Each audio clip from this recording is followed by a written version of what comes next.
So you can sneak in there then.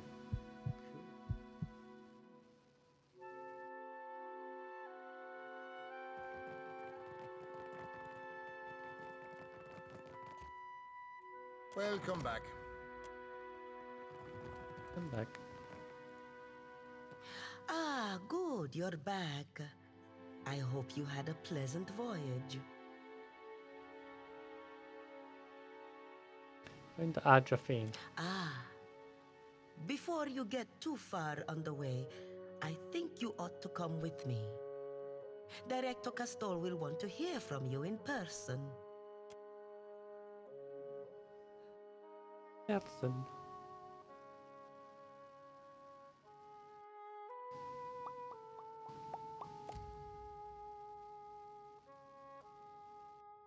Man who rises to greet you has a tidy, scholarly bearing only emphasised by the thin-framed lenses he pushes further up his nose. He clasps his hands together, offering you a smile equal parts polite and relieved. Alvari tells me you were kind enough to look into this business on Pococahara for us. I hope you bring good news. A lot of corpses for one viable Adra pillar. A terrible price, to be certain. But at least we have not lost everything.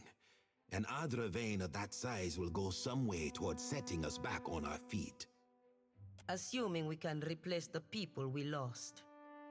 I notice Beza is not with you. Did you find any sign of the expedition? They died in the ruins of Pococahara. The fences were too much for them. A sorry end for such dedicated individuals. How very fortunate that you lived to tell their tale. I believe I can take things from here, Alvari. Agrasima. The Watcher and I have more business to discuss. Oh, and do pay the man for his trouble first. And you poinkers. Oh, is that it? Is that it?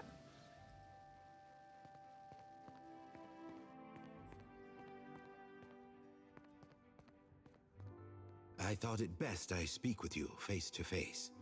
Watchers are not so numerous here in the Deadfire, especially those of such storied backgrounds as yourself. What was that group? The, dozens? Ah, some interesting exploits there. Can you say that again? And I think that we are, each of us, in a position to offer each other something that we cannot find elsewhere. The Valarian Trading Company has had a presence on this island for nearly a century now. We have the greatest fleet on the seas, the support of the richest men and women in the world. What can the Royal Deadfire Company offer?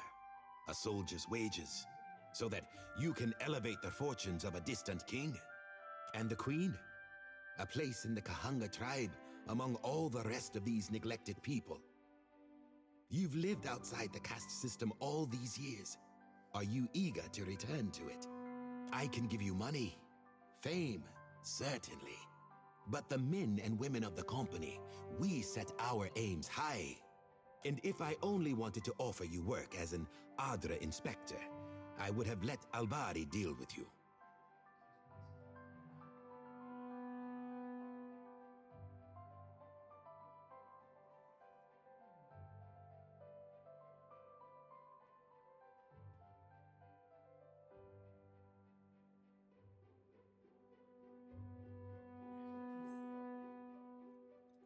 The Valarian Trading Company has maintained an outpost here in Nekataka for nearly a century now.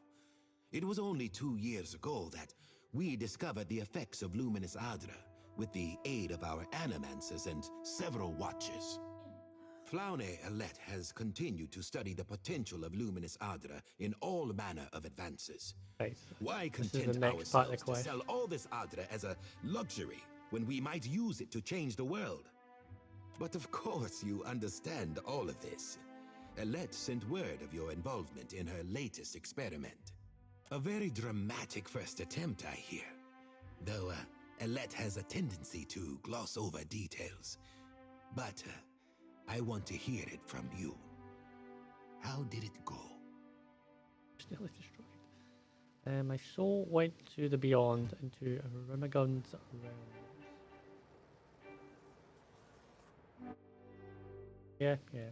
You'll put the priest into a frenzy with talk like that. Communion with the gods is their business. Despite the levity in his voice, Castrol regards you with gloomy regret. A near-death experience does little to recommend Elet's efforts. I am glad you are in one piece, Watcher. We are in the early days of Elet's research. Flawed as this outing was, there is promise there. This is only the start, you know. The very dawn of a new age of discovery. But just imagine. Press his hands, his eyes beyond his spectacles, fever bright with enthusiasm. Imagine if we could transport goods and people more quickly than any vessel or horse. Cure every kind of ailment.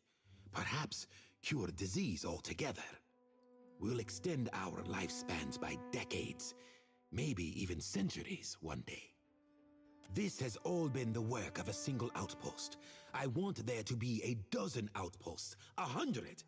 Animancers working together to better our lives. Look at what we have left behind. Old Valia is a battlefield at constant war with itself. But the republics have risen from that past. We can rise farther still. And in doing so, we will raise all of Eora with us. Belfetto! Burst is restricted to a single word, but her gaze is riveted to the director. For a moment, you even see the blue flames of Seal flickering in the depths of her eyes.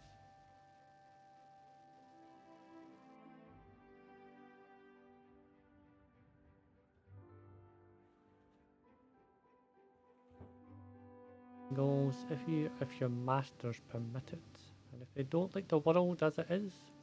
No Hawana will miss plague or insanity. Why, they might even appreciate what animancy might do for the caste system. But I've said enough. Too much, I think. There will be more experiments to come. Until then, I have a more grounded task I need assistance with. Nothing that should put your spirit in any danger. Nekataka sees its share of smuggling. I doubt that would surprise anyone. But we've learned of a particular exchange that will have more dire effects than a few spoiled Hawana peasants. There is a Royal Deadfire Company official by the name of Quarno who has been meeting in secret with one of the Principi. I do not believe he works with the approval of his masters. He meets with a Captain Tola, a known pirate and smuggler. I hope I don't have to tell you that an alliance between a crooked royal official and the Principi is not the kind of trouble any of us need. I have a woman, Britza, waiting in the luminous bathhouse in Periki's Overlook. The smugglers do business there, and she has kept an eye on things. I promise to send assistance. Find her, and she will tell you what she knows.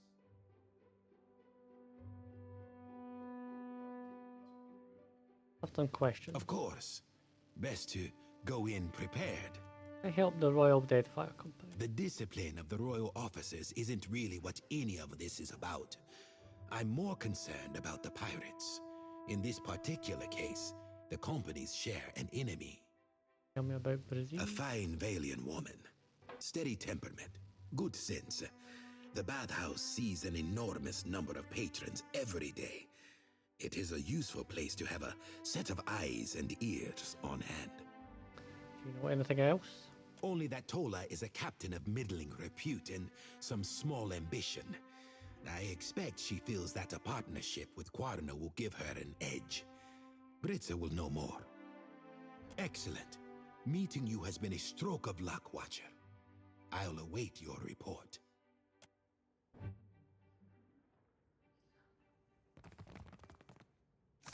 Well. I'm fine with him. He's straightforward to me. Are we talking Over to my oi. the same Atsura? Clear skies. I restored the luminous Adra at the Boka Kohara. That explains the rumors the Valians are scaling up in Queen's Birth. I'd hoped you would stop them. Told you. Expression doesn't change, but you can feel his dissatisfaction, like the shift in the temperature.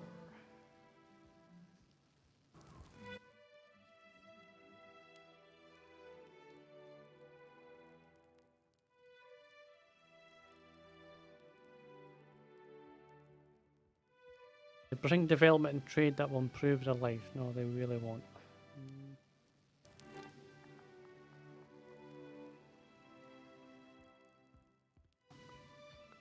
Nevertheless, I'm more interested in reports the storms around the islands have cleared. What do you know of this?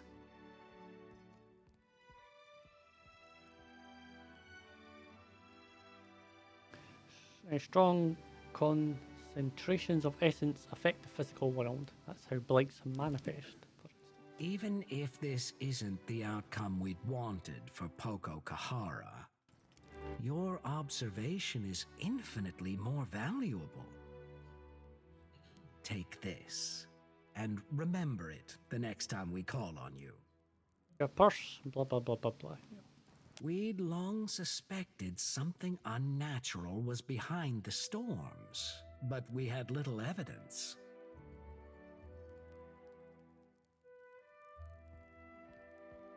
The smile playing on his lips is that of a man who's seen the next 3 moves in a game of Hastuda. I could do that one. Played with terrible storms, you think there may be a connection. Why does this interest you?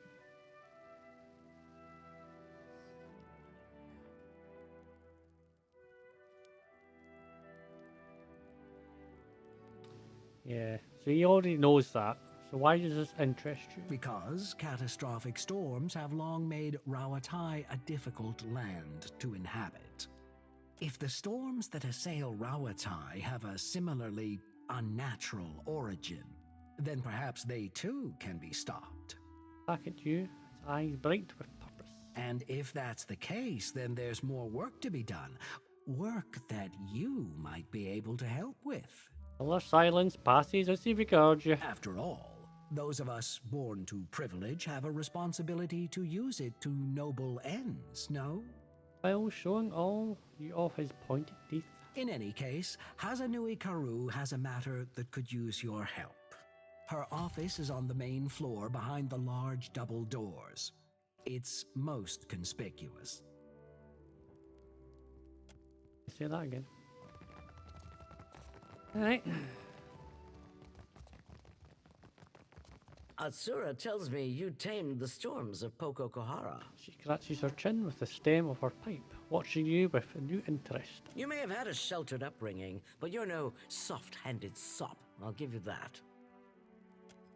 He gazes out the window behind her desk. Makes a person wonder what kind of secrets lie in Andra's mortar. Takes a thoughtful puff of her pipe. Why do you say that? She grins, smoke curling between her teeth. Your people have built forts and keeps in nearly every known corner of Eora. I thought wanderlust was in your blood. Not really, no. Don't tell me you've never gazed at a horizon and wondered at what lies beyond. Or seen a no trespassing sign as a challenge. Mischief tugs her smile across her broad jaw. In that moment, she looks somehow younger. I don't make it a point to looking for trouble.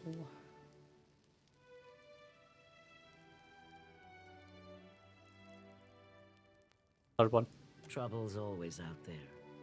The question is, do you approach it on your terms? Or wait for it to sneak up on you? Takes another deep draw of her pipe before continuing. Rautai's storms have made us who we are as a nation. Hardy, driven, inventive. But they've also held us back. Forced our people to seek resources and livelihoods far from our homes and families. Imagine how much more we could achieve if we could control those storms. It seems something on Adra's mortar will help with that. Why not? The storms there cannot be natural. Not when they are so ferocious, so constant. She motions to the window, a thin stream of smoke follows her gesture. And your exploits at Poco Kahara suggest that something else may be behind them. But enough of that for now. Sura said you need my help. There's an understatement. She knocks a bowl of her pipe against her wooden hand. The trouble in Hasango forced us to send additional ships back to Rawatai to make up for shortfalls. And storms at home have delayed another portion of our fleet. This leaves us short-handed here. Purses her lips with displeasure.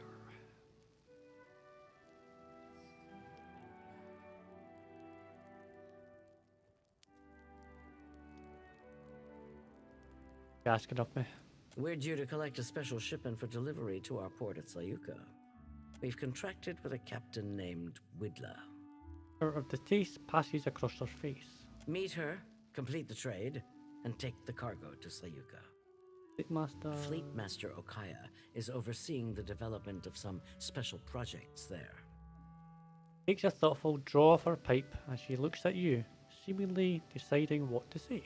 She's one of the brightest minds in Rawatai, and it shows. You two will get along.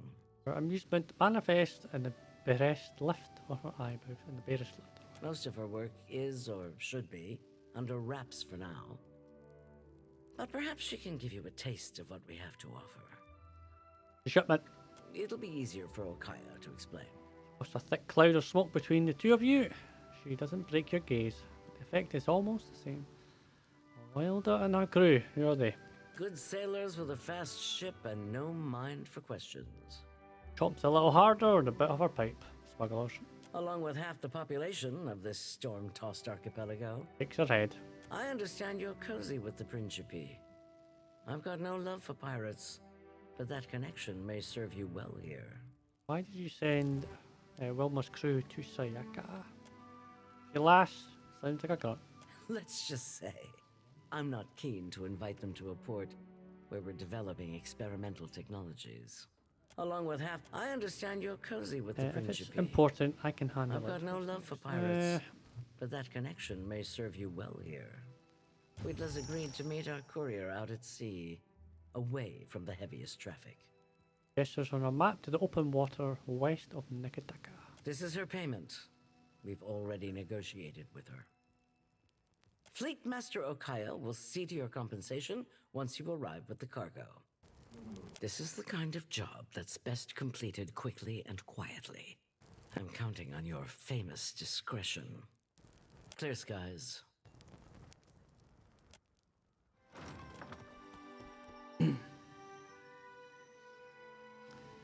The blank sand stretched towards the thin line of the sea on the horizon, broken on occasion by jagged stone spires that jut from earth. You notice movement among a jumbled group of rocks ahead. A group of earthen are lounging among the stone pillars. One of the two-headed beasts drowses, its eyes closed, its chin dropping against its wirely-haired chest. A second sits upright in the sun, covering its legs like in sand. It pats the sand, packing it with a heavy palm. Though it seems engrossed in its efforts, you suspect that its 4 eyes provide an excellent peripheral vision. A third beast scratches his head with a broom, yawning with the one carnivorous mouth, as the other snores quietly. You don't see any other earton, but there could be others lurking around.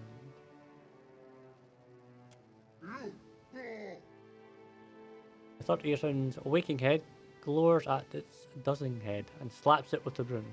With a snort, the second head blinks to wakefulness and growls. The earton's free hand slaps the first head. The two heads growl at one another, but from this distance you can't make out exactly what they're saying. Continue watching. Okay. The earton in the sand laughs at the earton with the broom, pointing at it with a thick finger. The latter climbs to its feet and trudges over the earton's stint in the sand. He only laughs harder. The earton with the broom growls down at the earton in the sand, and then begins sweeping the sand off its legs, inducing a whelp of rage. The growls of the two earton grow louder, waking a third earton as it blinks sleep from his eyes. Those beady orbs alight directly on Archer. What? With an enraged howl, it struggles to its feet. The other earton turn their attention to you. Food! They roar in unison. The creature stops to watch you. Oh well. That was my fault. I'm pretty sure I've already killed these before, right? Guess not. I could have sworn I did. Oh, wow, the game looks remarkably clarity. I know they increased the 4K resolution, but my word, that is impressive. Bonga's Fang. Before you rises a steep mountainside. Rubble and scrub brush block your path, but boulders and areas of erosion might also provide you with ample handhold. Scale of thy mountain. You bring an arduous climb up the side of the mountain. Soon you come across a small flat ledge on the mountainside. You pull yourself over the edge. A naga in colourful regalia stands on the ledge, arms raised over a dilapidated totem. The naga catches sight of you and rears back, letting out a long, high-pitched hiss. Throw an explosive. Alof whips the explosive toward the totem, but doesn't throw it fast enough. It detonates in the air. A high-pitched screech echoes across the mountainside. Lost a sign of bomb, but I got success for you. For what? A horde of bats burst from the small holes in the mountainside. You deftly duck out of the way as they fly past you. The naga hisses and waves its arms, conjuring from the shadows a cloud of living flame. Naga began to chant in a deep, lipless voice. Screeching bats with smouldering wings swarm in a cloud over your head, then descend upon you.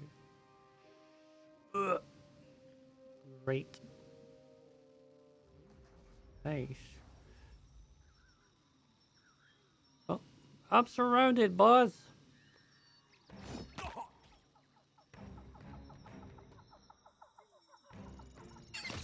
Yes? We'll wait. Fire. Fire.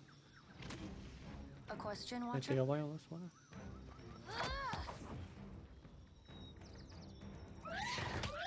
The place I wanted to be, I don't know. There I am. The mountain rises above you, so tall it seems to pierce the sky. Climb. Really? You heave yourself onto the landing. A cave yawns before you. Great clouds of oil, black smoke roll like exhaled breaths from the cave. You wade through the smoke, your eyes streaming, your lungs burning, and you make your way into the cave. Dragon? What do you think? Dragon? Probably a dragon, right? It's always a dragon. Everyone knows it's a dragon. It's not a dragon. Disappointed. Eyes open. Fire everywhere. What have we here? I'm fine. I'm pretty sure I didn't do There was a that. pond. Pretty sure I was nowhere near where that was supposed to go.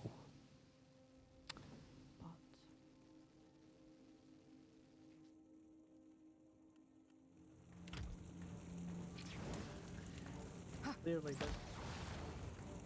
Be able to finish one round of them, I think. Go the other way then.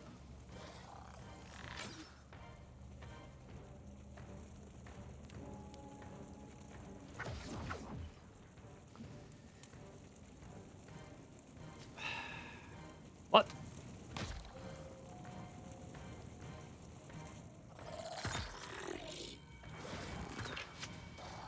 I'm here.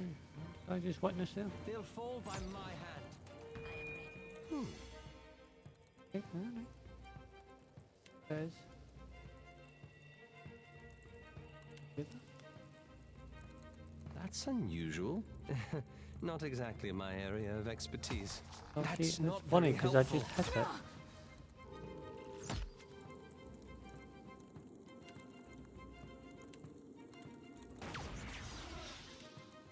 Finish off these two areas then.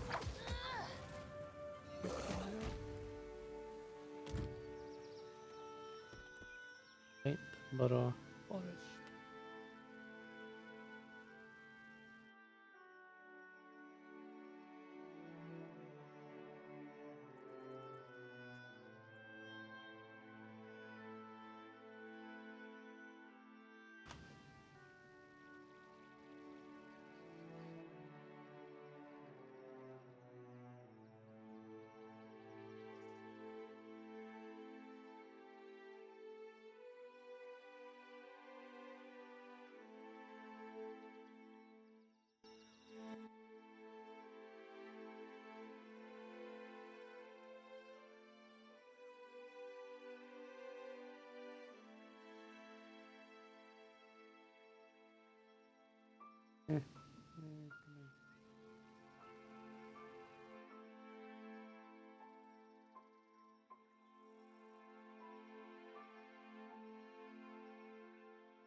Right, the stone altar before you is empty, save for dried, flaky blood and bits of hair crusting its surface. Search the area. Yes, Mia pans through the mud behind the altar, revealing a battered journal. It's certainly been several days, but some of its pages are still illegible. Waterlogged Journal. The spidery handwriting in this journal is mostly illegible, but a couple of phrases remain intact. Sanguine Harvest. Safe Haven? No. Akamir.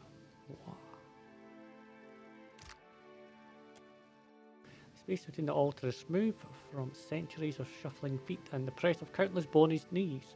Water dripping from somewhere above has created a swampy morass of mud behind the altar.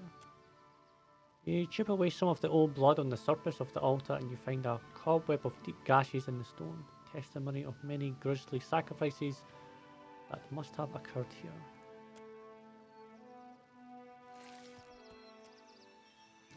Vampire grips, eh? Vampires. At a distance, you spy the entrance to a cave sunken into the hillside, barely hidden behind the stunted, shriveled trunks of leafless trees. As you approach the cave, something snaps between your feet. You look down, expecting a stick, to find the splinter remains of ancient bone. You see the ground before the cave with new eyes. What your first thought were branches or bones, some half buried in the dirt, others piled in drifts. Many are bleached white with age. You linger at the entrance of the cave. The passage beyond extends into pitch-black darkness. It reeks of death and decay. Well, we've got nothing else to do, so let's go in. Shall we?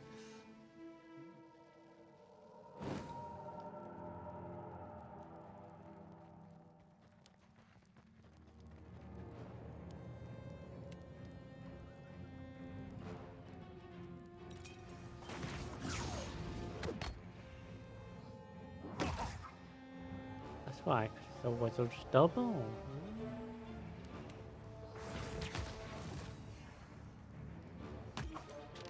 Yes?